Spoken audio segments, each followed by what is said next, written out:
Marxist പാർട്ടിയുടെ local committee ഭാരവാഹി ആയിട്ട് വർക്ക് ചെയ്യുന്ന കാലമാണ്. DYFയുടെ അന്നത്തെ പ്രസിഡൻ്റാണ് ഞാൻ. പാർട്ടിയിൽ നിന്ന് 1 മാസം അവധി എടുത്തുകൊണ്ടാണ് തൃച്ചിയിലോട്ട് പോകുന്നത്. ആ കമ്പനിയുടെ ചുമതല ഏറ്റെടുക്കാൻ പോവുക. ഞാൻ പാർട്ടിക്കാരോട് പറഞ്ഞു ഞാനിങ്ങ് തിരിച്ചു വരും, 1 മാസം അവധി നന്നാകത്തൊന്നുമില്ല, ഞാനിങ്ങ് വരും എന്ന് പറഞ്ഞാൽ പോന്നു. പക്ഷേ ചെന്നതിൻ്റെ അന്ന് തന്നെ ഇതിലേക്ക് പോകുന്നു.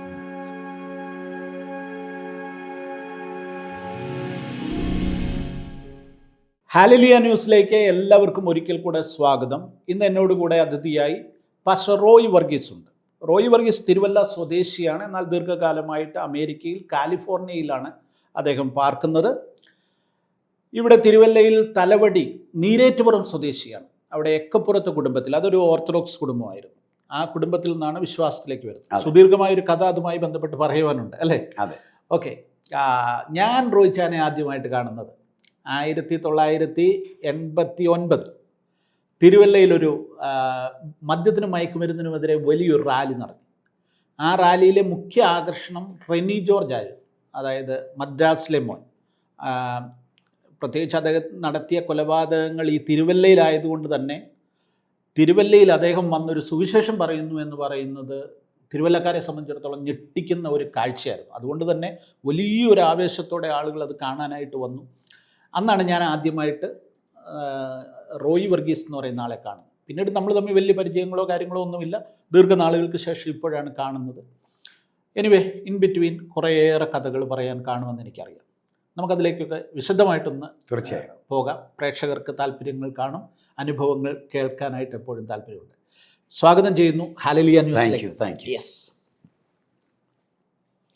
അപ്പം നമുക്ക് ആ 1989 സംഭവത്തോട് തന്നെ ആരംഭിക്കാം. അതായിരിക്കും ഒരു എൻട്രി പോയിന്റിന് നല്ലതെന്ന് എനിക്ക് തോന്നുന്നു.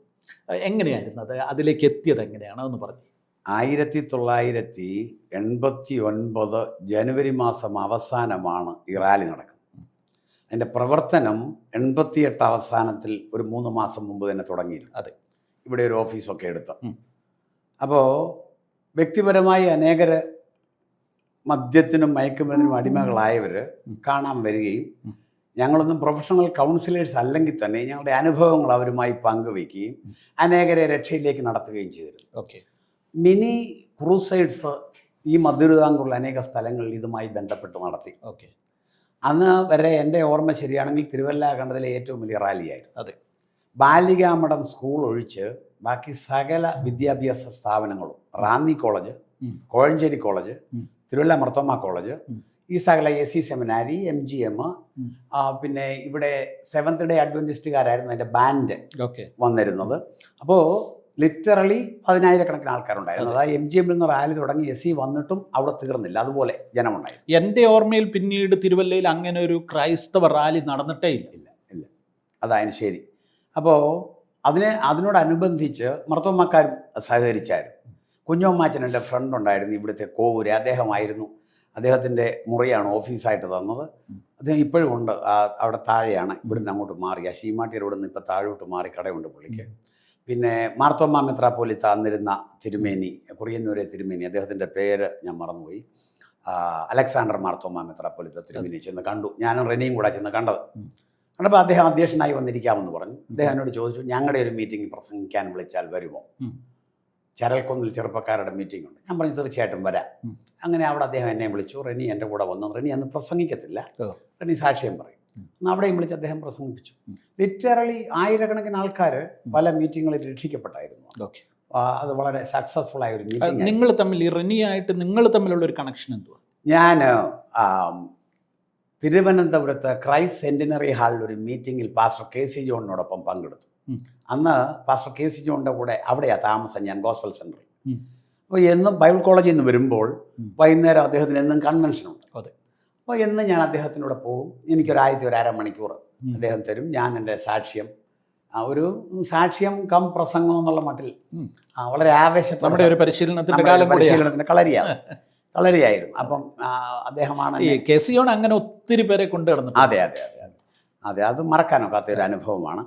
ഒരു ദിവസം ഒരു ശനിയാഴ്ചയോ മറ്റോ ക്രൈസ്റ്റ് സെൻറ്റിനറി ഹാളിലെ മീറ്റിംഗ് കഴിഞ്ഞ് ഇറങ്ങുമ്പോൾ അന്ന് പ്രിസണിൽ കർത്താവിൻ്റെ വേല ചെയ്യുന്ന ഒരു മോസസും സക്കറിയാസും. സക്കറിയാസ് ഇന്ന് IPCയിലെ പാസ്റ്ററാണ്. മോസസിന് തൻ്റെ സ്വന്തം ഓർഗനൈസേഷനുണ്ട്, ചർച്ചുകളും ഒക്കെ ഉണ്ട്. അപ്പോൾ സക്കറിയാസാണ് പറയുന്നത് റെനി ജോർജ് പരോളിൽ ഇറങ്ങിയിട്ടുണ്ട്, ഓ റോയിയെ കാണാൻ ആഗ്രഹമുണ്ട് എന്ന് പറഞ്ഞു. ഉം. ഞാൻ പറഞ്ഞു പോകാൻ ശ്രമിക്കാം. റെനിക്ക് ജയിലിൽ കിടക്കുമ്പോഴേ എന്നെ അറിയാം. ഓ എന്നെ എൻ്റെ നാട്ടുകാർ ചിലർ മദ്രാസിലെ മോനെന്നാണ് വിളിച്ചുകൊണ്ടിരുന്നത്. ഓ കാരണം മദ്രാസിൽ ഇതിന് സമാനമായ ഒരു കേസിലെ പ്രതിയായിരുന്നു ഞാൻ. അത് ശരി. എൻ്റെ ഒരു കമ്പനി തൃച്ചിയിൽ നടക്കുമ്പോൾ ആ കമ്പനിയിൽ ഒരു പ്രശ്നമുണ്ടായി, ഒരാൾ മരിച്ചുപോയി. അപ്പോൾ അതിൻ്റെ മുതലാളിയായിരിക്കുന്ന എന്നെ രണ്ടാം പ്രതിയാക്കി. ഓക്കെ. അപ്പോൾ അതിനകത്ത് അതൊരു പ്രമാദമായ കേസായിരുന്നു ആ നാട്ടിലെ. പത്രത്തിലൊക്കെ ഇതുപോലെ പടമൊക്കെ വരികയും, അപ്പോൾ അതുകൊണ്ട് ഇങ്ങനെ കേസിൻ്റെ ഒരു കൊലപാതകവുമായിട്ട് ബന്ധപ്പെട്ട ഒരാളെന്നുള്ള നിലയിൽ തന്നെയല്ല, നാട്ടിലും അനേക കേസിൽ പ്രതിയായിരുന്നു ഞാൻ. ഓക്കെ. അറ്റംപ്റ്റ് മർഡർ, ഞാൻ രക്ഷിക്കപ്പെടുമ്പോൾ അറ്റംപ്റ്റ് മർഡറിന് ഒരു കേസിൽ ആലപ്പുഴ സെഷൻസിൽ മഹേശ്വരം പിള്ളയാണ്, ഇപ്പോൾ ഇവിടെയുള്ള അഡ്വക്കേറ്റ് ജോൺ വർഗീസ് കണ്ണഞ്ചേരിയാണ് എൻ്റെ കൂട്ടുകാരൻ, പുള്ളിയാണ് അത് എനിക്ക് വേണ്ടി വാദിച്ചതൊക്കെ.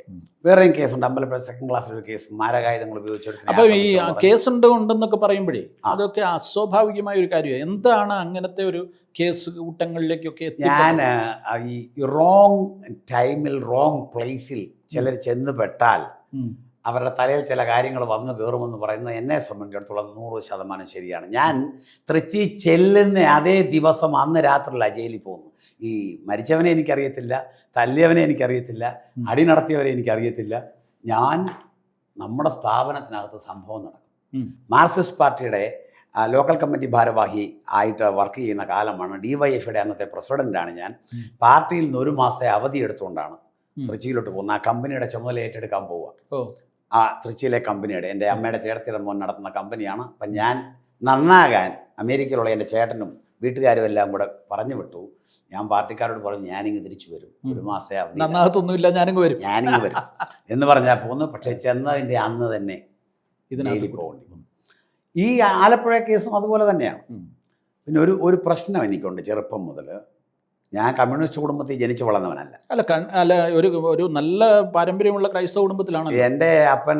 ഞാനൊരു തൊഴിലാളി കുടുംബത്തിലും ജനിച്ചു വളർന്നല്ല. എൻ്റെ അപ്പനൊരു കച്ചവടക്കാരനായിരുന്നു, എൻ്റെ വല്യപ്പനൊക്കെ കൃഷിക്കാരായിരുന്നു കുട്ടനാട്ടിൽ. എന്നാൽ ചെറുപ്പം മുതൽ എനിക്ക് ഈ അശരണനോടും ഈ ഒപ്രസ്ഡ് വിഭാഗത്തോട് ഈ അനീതിക്കെതിരെയൊക്കെ എനിക്ക് ഈ രക്തം തിളയ്ക്കുന്ന ഒരു സ്വഭാവം ഉണ്ടായിരുന്നു. അതുകൊണ്ട് ഈ വഴിയെ പോകുന്ന വയ്യാവേലി എല്ലാം വിലയ്ക്ക് വാങ്ങുന്ന ഒരു സ്വഭാവം തീരെ ചെറുപ്പം മുതലേ ഉണ്ട്. സത്യത്തിൽ ചെന്നൈയിലേത് അറിയാതെ ചെന്ന് പെട്ടതാണ്. ബാക്കിയെല്ലാം മനഃപൂർവ്വം നമ്മൾ ബലവാനും ബലഹീനനും തമ്മിൽ ഞങ്ങളുടെ നാട്ടിലൊക്കെ ഏറ്റുമുട്ടുമ്പോൾ ഞാൻ അറിയാതെ ബലഹീനൻ്റെ അടുത്തോട്ട് അങ്ങ് ചേർന്ന് പോകും. പക്ഷെ അത് തെറ്റാണെന്ന് രക്ഷിക്കപ്പെട്ടതിന് ശേഷമാണ് മനസ്സിലായത്. അല്ല, ബലഹീനനോട് ചേർന്ന് നിൽക്കുകയല്ലേ നമ്മൾ ചെയ്യേണ്ടത്. അല്ല, പക്ഷെ അല്ല, നീതിയുടെ ഭാഗത്ത് നിൽക്കുക വേണ്ട. ഓക്കെ. അപ്പം നമ്മൾ അതിനു മുമ്പ് ബലഹീനനാണ് നീതിമാൻ എന്തോ അറിയാതെ നമ്മുടെ മനസ്സിൻ്റെ പുറകിൽ എവിടെയോ കിടപ്പുണ്ട്. ഓക്കെ. ബലവാന കുറ്റക്കാരൻ എന്നൊരു തോന്നൽ കിടപ്പുണ്ട്. എപ്പോഴും റോഡെ വലിയ വണ്ടി പോകുമ്പോഴേ, അതെ, ചെറിയ വണ്ടിയുടെ കുഴപ്പം കൊണ്ടൊരു അപകടം ഉണ്ടായാലും ഈ വലിയ വണ്ടിക്കാരനെ ആയിരിക്കും ആളുകൾ എന്ത് ചെയ്യുന്നത്. അതെ അതെ, എപ്പോഴും കുറ്റപ്പെടുത്തുന്നത് എന്ന് പറഞ്ഞ പോലെ. എനിക്ക് സമാനമായ ഒരു അനുഭവമുണ്ട്. തിരുവല്ലയിലെ ഇവിടുത്തെ SIയോട് ഞാൻ അതുപോലൊരു ചോദ്യം ചോദിച്ചാണ്. അവസാനം അദ്ദേഹം നേരെ തിരിഞ്ഞ ഒരു അനുഭവമുണ്ട്. ഈ വലിയ വണ്ടി ചെറിയ വണ്ടിയെ മുട്ടുന്നത്. അത് രസകരമായ ഒരു കഥയാണ്, പിന്നീട് നമുക്ക് പറയാം. അപ്പോൾ ഈ റെനിയുടെ കാര്യം, അപ്പോൾ അന്ന് ബൈബിൾ സൊസൈറ്റിയുടെ സെക്രട്ടറി എന്ന് പറഞ്ഞാൽ ഏതോ ഒരു വിഭാഗത്തിൻ്റെ സെക്രട്ടറി ആയിട്ട് പ്രവർത്തിക്കുന്ന സക്കറിയാക്കോശിച്ചൻ്റെ വീട്ടിൽ എല്ലാ ബുധനാഴ്ചയും ഒരു പ്രാർത്ഥനയുണ്ട്. ഒരു പ്രാർത്ഥനയ്ക്ക് സക്കറിയാക്കോശിച്ചൻ്റെ വീട്ടിൽ ചെല്ലുമ്പോൾ പ്രാർത്ഥന കഴിഞ്ഞ് ഞങ്ങളുടെ ചർച്ചിൽ പാസ്റ്റർ KC ജോണിൻ്റെ അസിസ്റ്റൻ്റായി പ്രവർത്തിക്കുന്ന ഒരു സോമനുണ്ട്. സോമനും ഞാനും സക്കറിയാക്കോശിച്ചനും കൂടെ റെനിയെ കാണാൻ വേണ്ടി പോയി. ഈ സക്കറിയാസ് തിരുവനന്തപുരത്ത് വെച്ച് പറഞ്ഞതനുസരിച്ച്. ഓക്കെ. ഞാൻ അവിടെ ചെന്ന് റെനിയെ കാണുമ്പോൾ ഒറ്റ നോട്ടത്തിൽ എനിക്ക് മനസ്സിലായി ഡ്രഗ്സ് അടിച്ചിട്ടുണ്ട്. കാരണം ഞാനൊരു ഡ്രഗ് അഡിക്റ്റ് ആയിരുന്നു ബോംബെയിൽ വെച്ച്. ഓക്കെ. അപ്പോൾ ഡ്രഗ്സ് അടിക്കുന്ന ഒരാളിനെയോ ആൽക്കഹോളിക്കായിട്ട് ഒരാളിനെയോ ഒരുമാതിരിപ്പെട്ടവരെല്ലാം കണ്ടാൽ അതുകൊണ്ടാണ് ഞാൻ അവരുടെ ഇടയിൽ സുവിശേഷ വിലയ്ക്ക് വളരെ എഫക്റ്റീവായി. വൺ ഓൺ വളരെ എഫക്റ്റീവാണ്. കൃത്യമായിട്ട് നമുക്കറിയാൻ പറ്റും. എനിക്ക് മനസ്സിലായി. അപ്പോൾ ഇനി എനിക്ക് മനസ്സിലായി കൂടുതൽ അവിടെ നിന്ന് സംസാരിച്ചിട്ട് കാര്യമില്ല. ഞാൻ പറഞ്ഞൊരു കാര്യം ചെയ്യും, ഞായറാഴ്ച രാവിലെ ഞാൻ വരാം എന്ന് പറഞ്ഞ് കൈ കൊടുത്തു. അപ്പോൾ റെനിക്ക് എങ്ങനെ എന്നെ അറിയാവുന്ന എൻ്റെ കൂട്ടുപ്രതികൾ ജയിലിൽ കിടപ്പുണ്ട്. അവർ ജയിലിൽ വെച്ച് പറഞ്ഞ് റെനിക്ക് എന്നെ അറിയാം. അതുകൊണ്ടാണ് സക്കറിയാസ് റെനിക്ക് റോയിയെ കാണാൻ ആഗ്രഹമുണ്ടെന്ന് പറഞ്ഞു. അതനുസരിച്ചാണ് ബുധനാഴ്ച ചെല്ലുന്നത്. ചെന്നപ്പോൾ സംസാരിക്കാൻ പറ്റിയൊരു സാഹചര്യം ആയിരുന്നില്ല. മറ്റവർക്കത് മനസ്സിലാകണമെന്നില്ല, അശ്വനും സോമനും, പക്ഷേ എനിക്ക് മനസ്സിലായി. അപ്പോൾ ഞങ്ങൾ പിന്നീട് ഞാനും റെനിയുമായിട്ട് സംസാരിച്ചു. കള്ളല്ല, കഞ്ചാവ് ഉപയോഗിച്ചിട്ടുണ്ടായിരുന്നു അദ്ദേഹം. ഞായറാഴ്ച രാവിലെ ഞാൻ പാസ്റ്റർ കെ സി ജോണിനോട് പറഞ്ഞു റെനിയെ കാണാൻ പോവുകയാണ്.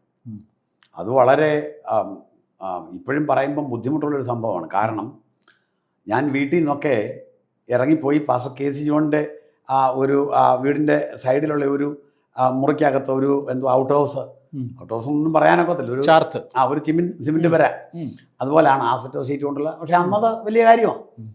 അവിടെയാണ് താമസിക്കുന്നത്. ഈ രക്ഷിക്കപ്പെട്ട് വീട്ടിൽ നിന്നൊക്കെ പോയി അന്നവിടെ താമസിക്കുമ്പോൾ 20 രൂപയേ ഉള്ളൂ എൻ്റെ കയ്യിൽ.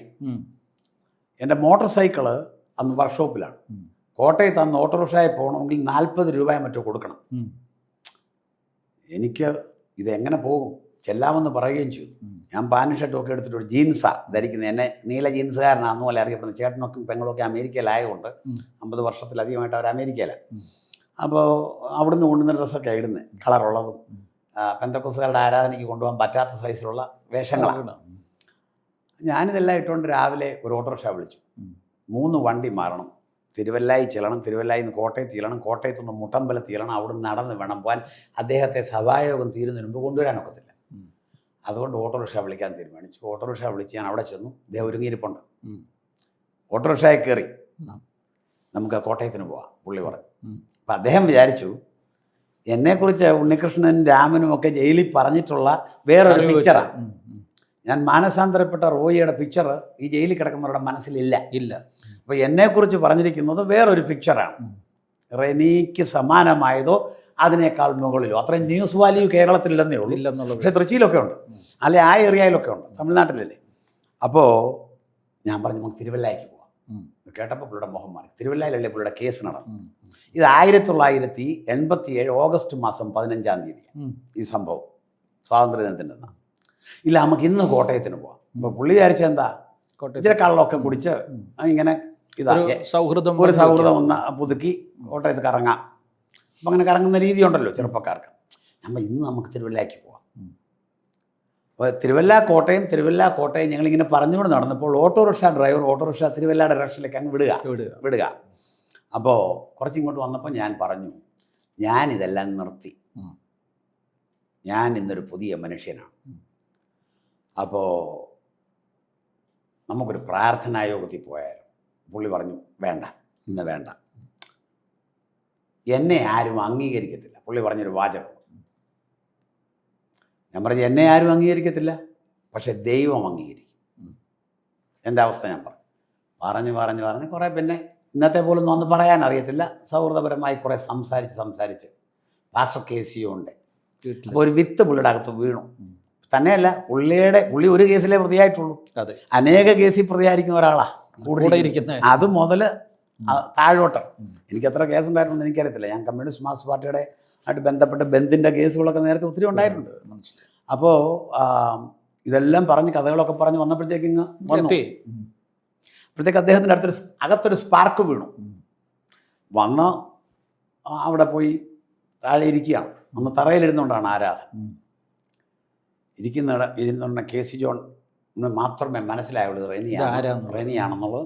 മറ്റ് ചിലർക്കും മനസ്സിലായി. കാരണം പുള്ളി ഇവിടെ ലോക്കപ്പിൽ കിടക്കുമ്പോൾ അവിടെ വന്ന് കണ്ട ചില ആൾക്കാരോട് അതിനകത്തിരിപ്പുണ്ട്. അപ്പോൾ അവരിങ്ങനെ ഞങ്ങളെപ്പോലുള്ള ആൾക്കാർ വരുമ്പോൾ ഇവർ ഒരു പ്രത്യേക ജീവികൾ വന്നിരിക്കുന്ന പോലല്ലേ നോക്കുന്നത്. എനിക്കിപ്പോഴും ഓർമ്മയുണ്ട്, ഞാൻ രക്ഷിക്കപ്പെട്ട ആദ്യം കയറി ചെന്ന ദിവസം ഞാൻ കണ്ണടച്ചിരിക്കുകയാണ്. ഞാൻ ഒരു പെങ്കൊച്ചിനെ നോക്കിയാൽ അവൾ എന്നെയാണ് നോക്കുന്നത്, ഒരപ്പച്ചനെ നോക്കിയാൽ പുള്ളി എന്നെയാണ് നോക്കുന്നത്. ഞാൻ അവിടെ അസ്വസ്ഥനായ ആദ്യത്തെ ദിവസം എനിക്ക് ഓർമ്മയുണ്ട്. അതുപോലെ തന്നെയാണ്. അപ്പോൾ കെ സി ജോൺ ചോദിച്ചു, പാസ്റ്റർ കെ സി ജോൺ ചോദിച്ചു, മദ്രാസിലെ മോൻ എന്നറിയപ്പെടുന്ന റെനി ജോർജിന് വേണ്ടി പ്രാർത്ഥിച്ചിട്ടുള്ള എത്ര പേര് ഇവിടെ ഇരിപ്പുണ്ട്? എല്ലാവരും ഹല്ലേലൂയ എന്ന് പറഞ്ഞ് കൈവക്കി. അദ്ദേഹമാണ് വന്നിരിക്കുന്നു പറഞ്ഞു. പിന്നത്തെ അവസ്ഥ അറിയാമോ?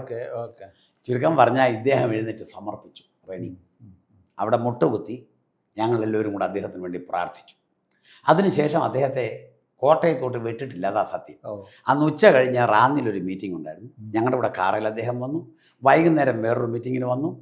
പിന്നെ എൻ്റെ കൂടെ ആ മുറിയിൽ ഞങ്ങൾ രണ്ട് ഒരു കട്ടിലയിലാണ് കിടന്ന് ഉറങ്ങിക്കൊണ്ടിരുന്നത്. പിന്നെ എന്നും ആദ്യത്തെ പരോളായത്. പുള്ളി ആദ്യം പരോള് കിട്ടുന്ന സന്ദർഭം. പിന്നെ പുള്ളിക്ക് 6 മാസം കുടിക്കും പരോള് കിട്ടുമ്പം നേരെ അങ്ങോട്ടാണ് വരുന്നത്. മുട്ടമ്പലത്ത് സി ജോർജ് സാറ് പുള്ളിയുടെ ഫാദറിനെ അറിയാമോ, അവിടെ ചെന്ന് മോൻ കാണിച്ചാൽ ഒരു ദിവസം പോലും താമസിച്ചിട്ട് വരും. അങ്ങനെയായിരുന്നു ദിവസങ്ങൾ ഞാൻ അമേരിക്കയ്ക്ക് പോകുന്നത് വരെ. ഇതാണ് റിനിയുമായിട്ടുള്ള ബന്ധത്തിൻ്റെ തുടക്കം. അതെ. ഓക്കെ, അത് പറഞ്ഞു വന്നപ്പോൾ ഈ പിന്നെ നേരത്തെ കുറേ കേസുകൾ ഉണ്ടായിരുന്നു എന്നെല്ലാം പറഞ്ഞല്ലോ. ഈ അവിടുത്തെ കേസിൽ നിന്ന് എങ്ങനെ ഊരിപ്പോന്നു? അത് തൃച്ചിയിലെ കേസിൽ 7 കൊല്ലം കഠിന തടവിന് ശിക്ഷിക്കപ്പെട്ടു.